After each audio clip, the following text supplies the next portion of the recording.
बाबा की जय, बाबा की जय हो। बहुत बहुत धन्यवाद। भारत माता की जय हो।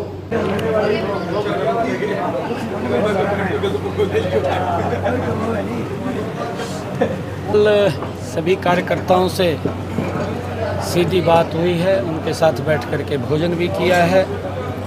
कार्यकर्ताओं में जो जोश है, जो उत्साह है, नरेंद्र मोदी जी की जो नीतियाँ हैं जो अंतिम व्यक्ति तक पहुंच रही हैं। हमारी डबल इंजन की सरकार ने जो जो व्यक्ति सरकार की योजना के साथ जुड़ना चाहिए, ऐसे सब लोगों को एक योजनाबद्ध तरीके से सरकार की योजनाओं के साथ जोड़ करके उन तक लाभ पहुंचाने का काम ये पहली बार नरेंद्र मोदी की सरकार में हुआ है। लोगों के अंदर एक बड़ा जोश, बड़ा उत्साह देखने को इन 10 वर्षों के कार्यकाल के अंदर देखने को मिल रहा है। हर वर्ग के लिए नरेंद्र मोदी जी ने काम किया है। महिला के लिए काम किया है, किसान के लिए काम किया है, युवाओं के लिए काम किया है, गरीब के उत्थान के लिए लगातार काम किया है।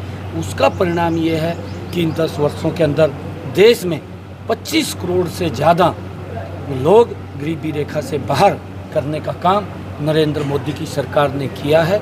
आज गरीब को चाहे आयुष्मान कार्ड की बात है, चाहे उनको मकान बना करके देने की बात है, और चाहे उस माता बहन के घर के अंदर गैस का कनेक्शन सिलेंडर पहुंचाने की बात है, जिसके घर के अंदर आज तक गैस का सिलेंडर कनेक्शन नहीं था। एक लोगों के अंदर चाहे प्रधानमंत्री किसान सम्मान निधि की बात है, प्रधानमंत्री फसल बीमा योजना की बात है, बहुत सारी योजनाएं डायरेक्ट लोगों तक लाभ पहुंचाने का काम सरकार ने किया है। आदरणीय नरेंद्र मोदी जी ने इन 10 वर्षों के अंदर किया है, बिना पर्ची के, बिना खर्ची के। हमारी डबल इंजन की सरकार ने, मनोहर लाल जी ने हरियाणा के अंदर जबरदस्त एक गुड गवर्नेंस का उदाहरण प्रस्तुत किया है। आज उसका परिणाम ये है कि व्यक्ति को आज घर बैठे हुई उसको बीपीएल कार्ड बन जाता है, उसकी पेंशन लग जाती है, और लोगों को आज ये लगने लगा है कि ये सरकार हमारे हित में लगातार काम कर रही है।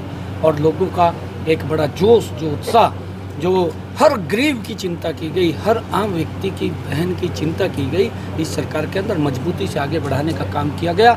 आज जब मैं देखता हूँ हरियाणा का सिनेरियो, हरियाणा के अंदर लोगों का उत्साह जो 2019 के अंदर था, 2019 से बड़ा उत्साह आज लोगों के बीच में इन 10 वर्षों के सरकार के चलने के बाद नरेंद्र मोदी जी के प्रति है। और नरेंद्र मोदी जी एक बहुत बड़े मैंडेट के साथ तीसरी बार प्रधानमंत्री बन रहे हैं। हरियाणा की हमारी 10 की 10 लोकसभा की सीटें नरेंद्र मोदी जी को दे करके तीसरी बार हरियाणा के लोग उनको प्रधानमंत्री बनाने का काम करेंगे, ये लोगों ने ठान लिया है।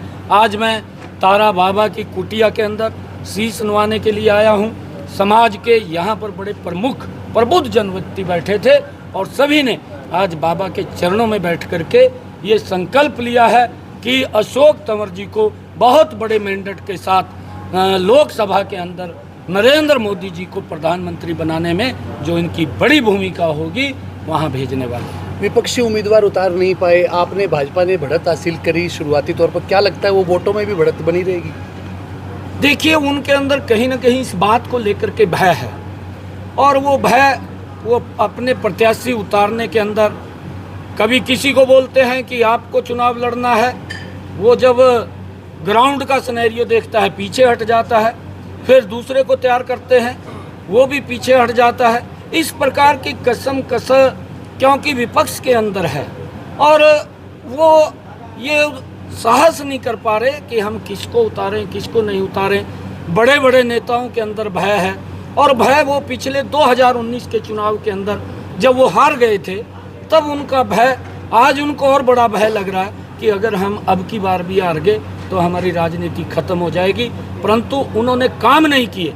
वो घमंडिया गठबंधन के अंदर ऐसे लोग इकट्ठा हुए हैं जो भ्रष्टाचार के अंदर वो कहीं ना कहीं लिप्त हैं, और भ्रष्टाचार के अंदर वो लिप्त हैं। आज उनका कोई उद्देश्य नहीं है, एक ही उद्देश्य है कि हम इकट्ठे होकर के भ्रष्टाचारियों को बचाने का काम करें और लोगों के बीच में वो एक झूठ फैला करके और नई नई बातें करके लोगों को गुमराह करके वोट बटोरना चाहते हैं, परंतु देश के लोग, प्रदेश के लोग उनके चेहरे को जान चुके हैं कि उनकी कार्यप्रणाली कैसी थी और उस कार्यप्रणाली के आधार के ऊपर आज बड़ा विश्वास नरेंद्र मोदी जी के प्रति देश का भी और प्रदेश का भी बड़ा है और 10 की 10 लोकसभा की सीटें नरेंद्र मोदी जी के पास जाएगी।